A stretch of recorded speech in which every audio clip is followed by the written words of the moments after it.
What is up, my YouTube family? Welcome back to my channel. If this is your first time here, then it's just welcome to my channel, and now welcome back. Go ahead and hit the subscribe button because you will not be disappointed unless your taste level is just not up to par. And if that's the case, then well, hopefully you know, because I don't. Honestly, I've never had that struggle. Let me tell you something. I gotta make my girl a soup. She's not feeling well. I gotta get this video to y'all, okay? I don't have time for the games. So y'all's niece and nephew, you can see Blue right here, baby, they are gone off the doggy hemp oil, okay? I gave them a nice little doggy treat laced with hemp oil for dogs. And so far it looks like it's doing its job. So it looks like I might be able to film today in peace. Yay me. Today is also the last day of me being on the Daniel's fast for 21 days. This is day 21. And I feel like if I had to do tomorrow probably around no later than 5:30, I'd be in cuffs. So I'm so glad that it's over today or after today. And I'm really proud of myself for sticking to it. And I feel like my skin looks really good. 21 days with no sugar, no alcohol, no meat, no animal byproducts whatsoever, no processed foods, no happiness, no caffeine. Like I ain't had nothing, okay? I haven't had a thing. I'm joking though. I've really been eating good, honestly, off of what I can eat. I've been making it work, and so I'm not gonna complain too much, honestly. You know what has really been interesting me lately? Catfish stories. Like ever since the case that I did with the best friends, I've really been, I don't know, fascinated by them. And so I wanted to do another one. And this one I found to be extremely interesting. Janelle Potter, have you heard of her? If not, we're going to get into it today. I'm about to tell you all of the things, okay? We're going to break it all the way down. Janelle Potter was born on April 27th of 1981, and yeah, we're talking about another Taurus. Definitely not intentional, but also not surprising. Janelle grows up with very overprotective parents. Her parents are Marvin and Barbara Potter, and when it comes to their children, because they have two daughters, they do not play. Her mother, Barbara, works for Hewlett Packard, and her father is an ex-Marine. And he tells his family all the time that back in his day being a Marine, he had worked as a CIA agent during the Vietnam War. Now, quite as a gift, we don't know how true that is, but for the most part, everybody just goes along with it. Marvin and Barbara do not allow their two daughters to go out, lay with friends. They don't allow them to sleep over anywhere. They are not allowed to have boyfriends. And all of this sounds pretty typical to have as rules for teenagers. But what's not typical is the fact that none of this changes as Janelle becomes an adult. Now, according to her parents, this is because of her health issues. She has, according to them, a learning disability, speech and hearing difficulties, and is a type 1 diabetic. So with all of the things, they don't want anything to happen to her while she is out and without their supervision. She is not allowed to go anywhere by herself. She is not allowed to drive. And her parents are to know exactly where she is at all times. They even routinely check her phone to make sure that nothing against the rules is going on. Now, as you can imagine, Janelle does not have a lot of friends. In 2004, somewhere between 2004 and 2005, her parents relocate to Mountain City, Tennessee. And at this point, she has found the world of social media, okay? MySpace, Facebook, all of that gets all of Janelle's time, which is understandable because it sounds like she is not allowed to do much. People need a little social interaction. And because of how sheltered she is and always has been, she lacks mature social skills. She is a bit awkward. That paired with the fact that Mountain City is a very small town where everyone knows everyone and they typically don't welcome outsiders. They're not as open to welcoming in outsiders, I should say. So this makes it rather difficult for her to make new friends, even from behind her computer screen. Now, according to Janelle's sister, their parents kind of pushed Janelle to fit in, or to at least try to fit in amongst her peers. They didn't really allow her to freely be her awkward self. And just like her phones, they monitor her social media pages as well. But there typically isn't anything scandalous going on. Just, awkward social interactions here and there. Now, 34-year-old Janelle, she frequently picks up her prescriptions from the same pharmacy in the neighborhood. And she becomes very friendly with the pharmacy clerk, Tracy. Tracy notices that Janelle is a little bit socially awkward, and she likes Janelle. She feels like she's very nice and therefore decides to befriend her. She's always awkward, yes, but she's always a sweet girl that she figures could use a friend. She invites Janelle to hang out with her, and Janelle jumps at the opportunity to have a real life friend. She is super excited and begins to spend a lot of her free time at the Greenwell house. Janelle really enjoys this friendship with Tracy, and when Tracy is not working, sometimes the two of them go off and do activities like rock climbing, go to the movies, shopping, etc. This is huge for Janelle. She's never had a friend, and she's literally 34. Now, one day while she is at Tracy's house, Tracy's 36-year-old brother Billy stops by, and the two of them are introduced. Now, Billy would stop by the house every now and then, and he was really friendly with Janelle as well. And over time, Janelle begins to develop a little bit of a crush on Billy, and everybody takes notice. They even joke that Janelle is really like secretly in love with Billy because it was obvious to everybody that she really liked him, but her likeness for him was not reciprocated, not in that way. Janelle is just his friend, and furthermore, he has a serious relationship. He and his 23-year-old girlfriend, Billie Jean, actually live together and have a son named Tyler. Now, Janelle, even though he has this girlfriend, that kind of doesn't really keep her from letting it be known that she likes what she sees. And Tracy's brother may be off limits, but Tracy has the thought that there was someone else that might be a good fit for Janelle, her cousin Jamie. Both of them are somewhat socially awkward, and she just feels like they are a good match for each other. She introduces the two of them, and she is apparently right because right away the two of them hit it off. They seem to really like each other. They seem to always want to spend time together, even if it's in the group setting. And Janelle is super excited about this new connection that she's made, but she knows that she has to keep it a secret from her parents. Because mind you, even though she is 34, she is not allowed to date or have a boyfriend. So Janelle and Jamie enter into this secret relationship, and Jamie is of course fine with keeping it a secret from her parents because he kind of understands. I wouldn't say he understood, but just for the sake of, keeping the peace, he agrees to keep their relationship a secret. And she even introduces him to her parents as a friend, which they're fine with because Janelle can have friends. She just can't have a boyfriend, if that makes sense, because he kind of don't. Over time, Jamie actually becomes very close with the parents, with them still having no clue that he and their daughter are in a secret relationship. The parents also really like Jamie because he's very good with computers, and anytime they'd have any type of issue with their electronics, he was very quick to come over to the house and assist them at no charge to them. Because what they don't know is that he is actually using this as an opportunity to spend time with his boo Janelle. It actually gets to a point where Jamie gifts Janelle a cell phone to hide from her parents so that the two of them can talk without the threat of her parents violating her privacy. And from this point, they are in almost constant communication. Janelle's social life has seemingly made a complete 180. She has a small group of friends. She now has herself a little boyfriend and is now developing somewhat of an identity outside of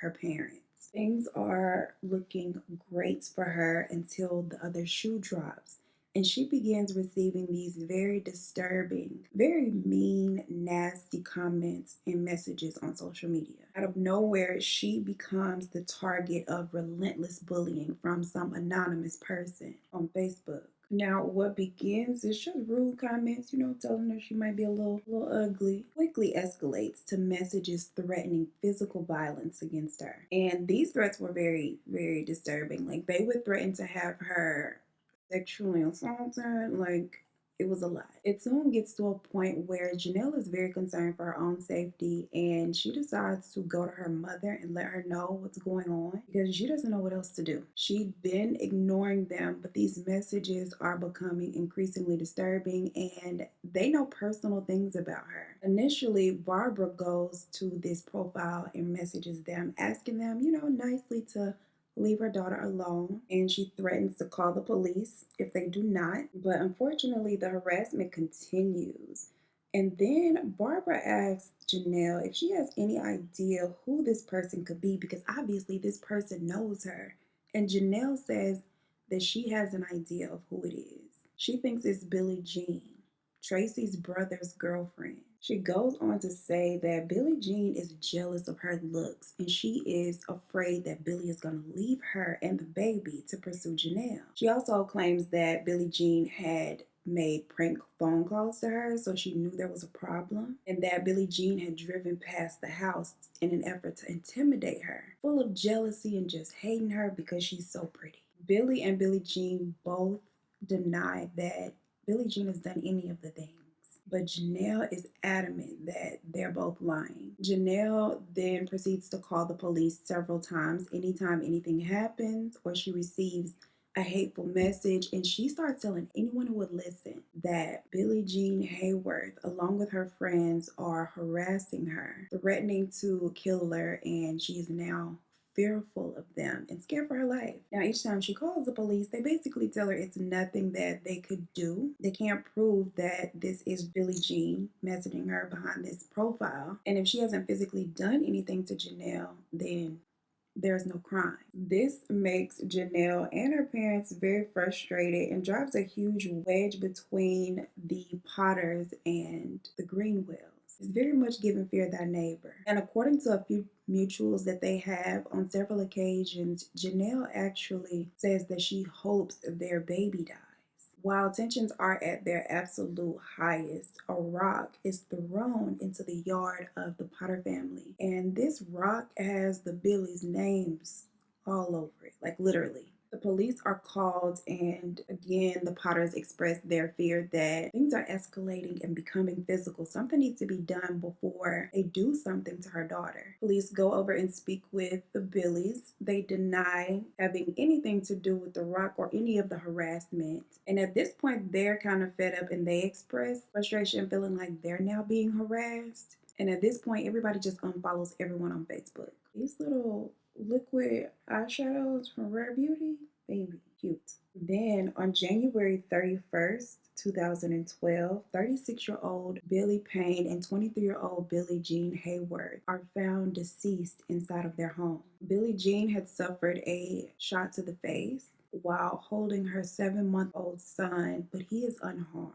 And Billie is found in the couple's bed, also shot the same way, and his throat had also been cut. Whoever had done this had attacked them and left little baby Tyler, yes, unharmed, but alone inside of this house with both of his parents' bodies and covered in blood. With everything that had been going on, Janelle is actually placed at the top of the suspect list. They waste absolutely no time speaking with her and her family at their home. And during this initial police interview, they waste no time telling officers all about the harassment, all about the bullying that they say that they've endured at the hands of Billie and Billie Jean, but they deny having anything to do with this. Like, this was not something that they would be capable of. Later in the week, investigators bring in Jamie for questioning, hoping that he could shed a little light on what had transpired. And Jamie agrees to take a lie detector test. He's asked if he knows the identity of the person responsible for the Billies murders, and he says no.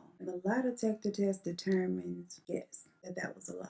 Now, during this interview, he also asked a very odd question to investigators, which was, are the CIA present? And they don't understand why he would think that the CIA would have interest in a small town, tragedy such as this. When they ask him, he becomes very emotional and tells them that he had been in contact with a man named Chris that is a CIA operative. And Chris had told him that Janelle needed to be protected at all costs, and that they, the CIA, are tasking him with the responsibility of making sure that she remains safe. The investigators are puzzled because who is Janelle to be protected by the CIA? It just does not make sense to them. 6 long hours into his visit with investigators, he finally cracks and tells them that yes, he was present when they died, but he was not the one that had ambushed them. It was actually Marvin, Janelle's dad. He too had been in constant communication with CIA Chris.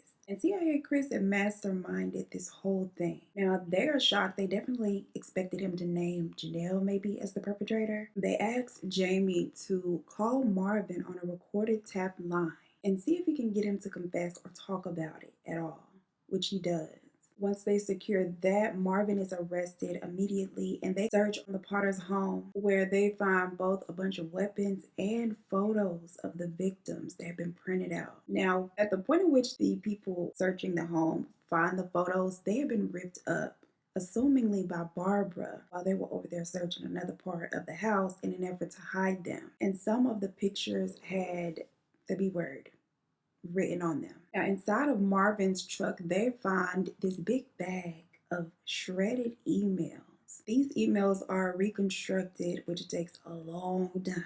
Okay, and there are actually thousands of messages between the Potter family and CIA Chris, which had coincidentally begun the same time that the Billies had gotten engaged. CIA Chris claims that he was given the duty of protecting Janelle as well as the Potter family, that their reports to authorities about all of this harassment were actually being taken serious, just on a higher level. He tells them that Marvin's CIA status is being reinstated and that his official CIA documents and identification would arrive soon, but in the meantime, they do not have time to waste and they cannot run the risk of Janelle being hurt. He tells her very overprotective parents that Janelle is in very real danger and the threat is imminent, okay? They never speak to this Chris guy on the phone, only through emails. And he does so often that he becomes like a son to Barbara, according to her own words, even though they had never actually met and she had never even heard his voice. Chris also tells them that he had seen surveillance of the Billies plotting on harming Janelle, and he could get them the video, but it might take a little bit of time, but time is what they don't have, okay? She's in danger. Now, this is all happening around the time that Janelle and Barbara are constantly calling the police. This is right in the thick of the harassment. Barbara is genuinely worried about her daughter's safety, and she's feeling like she's not getting any help from the local authorities. She feels absolutely helpless and like there's nothing else to do. And now she has CIA Chris on her back telling her, like, look, the threat is imminent. Something needs to be done or Janelle is toast. In one email, she responds to him saying, quote, "We've had enough and we want peace. No one here wants to kill anyone, but we will." Chris assures her that if that were to be the case and the route needing to be taken, he could have their names cleared, with it being an act to protect Janelle. He has the power to do so. He is in the CIA. Barbara does most of the communicating with Chris, although he does talk with each of the parents enough to convince them of this whole CIA thing. And unfortunately, he also convinces them to neutralize the threat to their daughter. Detectives have the IP address of this Chris traced, and guess who has the same exact IP address as CIA Chris? The Potters. These emails, all of them, were being sent from the Potter's family computer. Now, upon further investigation, they also note that CIA Chris makes a lot of the same grammatical errors that Janelle makes with her little learning disability. Janelle has been CIA Chris all this time, and she has been catfishing her family and her boyfriend for almost a year leading up to the killings of the Billies. Janelle is arrested as well as her mother, Barbara. So now everybody in jail, child. Now, Jamie accepts a plea deal right away, where he gets 25 years in prison in exchange for his testimony against the Potters. To me, terrible deal. Terrible, terrible deal. But I don't make the news, I just report it. So let's go on. Once the ink dries on his plea deal, he makes a public apology and goes off to do his time. Now, Janelle completely denies everything that she is being accused of, which is playing puppeteer. Her lawyers argue that she has the intellectual age of just an 8 or 9-year-old. And with that, she's not even mentally capable of coming up with something so sophisticated. That's their argument. Like, imagine that having to be your defense. I'm not smart enough. Well, Marvin completely confesses to the killings, saying that he did what he needed to do to protect his family. That's the only reason, and that he's just that type of man. He's going to do what he needs to do and keep his daughter safe. And Barbara puts on her best Kris Jenner, okay, and tries to clean that up, because she says that they haven't done anything. And whatever Marvin said is because y'all arrested him without his medication and his oxygen, leading him to just say whatever. And all of these things that he said were not true. The Potters go to trial, and at the conclusion of their trial, all three of them are found guilty and sentenced to 2 life sentences, 1 life term for each victim. In 2021, Barbara Potter files an appeal, which she wins, and her conviction is overturned on the grounds that her trial lawyer had also represented her husband in his trial, which was a conflict of interest. Now, Janelle and Marvin also try to get in on an appeal, but theirs are both denied. And instead of having a whole new trial, Barbara actually works out a deal with prosecutors where she receives 25 years in prison in exchange for her pleading guilty to facilitating this whole thing. Well, to a degree, because of course she was manipulated by her daughter too. At this point, considering her time served, she is already at 30% of her sentence required for her to become eligible for parole. So she is currently trying to be paroled, and she might someday soon. This pretty much concludes the story of Janelle Potter. And I want to know what y'all think. Do y'all think Miss Girl was smart enough? If she could have a whole man behind her parents' back and all of that, she is smart enough to orchestrate this whole thing. It don't take but like 3 brain cells, honestly. 3 brain cells and too much TV and not enough real world interactions. All of that is like breeding grounds for chaos and mess. I think Janelle is guilty. I think her mama should have stayed in jail longer than however long 30% of 25 years is. I'm not doing the math right now. It's like 7.5 years. I said I wasn't doing the math. Look at me. Anyway, Janelle is obviously a lot smarter, or at least conniving, than her parents believe her to be. I feel like she knew to play on the CIA thing because she knew like her dad probably would be thirsty for that CIA identity and like to be on a mission. So she played on that. She knew her mother and her father both were like super protective, so she played on that. I don't think she even wanted Jamie. She didn't want Jamie. She just used him as a pawn. Jamie was a victim as well. She used Jamie as a pawn, right along with her parents, as a get-back scheme to get rid of the Billies because she was jealous that Billy didn't want her and Billie Jean had her man. That's what I think and feel. I want to know your thoughts, of course. I'm going to stop rambling here. Don't forget to hit the like before you leave. Share the video to your social medias. Mama is trying to reach 300K, okay? And I feel like I've been stagnant for too long now. Subscribe to the channel if you have not. As always, I appreciate you so much for spending your time with me, genuinely. And I look forward to seeing you in the next one. Peace. So, y'all's niece and nephew. Wait, I'm pointing the wrong way. Oh, save me. Someone, please. Dial 911. Today we are talking about the because of girl, don't tell me you're immune to the drops, girl.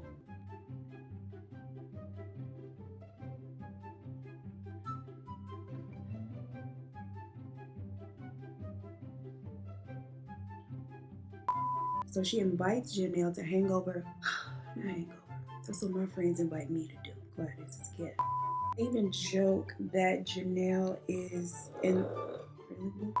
According to I'm gonna call him Jeremy, girl. That ain't his name, baby. That ain't his name. I need to go check on Blue back there, baby. He been in that same little position, THC ain't supposed to take you out. I know he back there twitching and snoring. I was about to say, baby, I know the THC ain't stand for take him to heaven, child. Can't have that. That's my boy. Now, Chris Aria.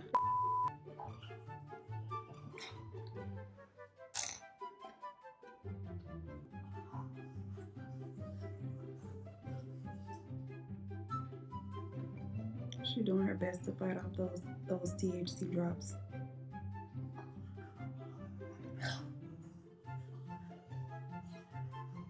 Girl, just let it happen.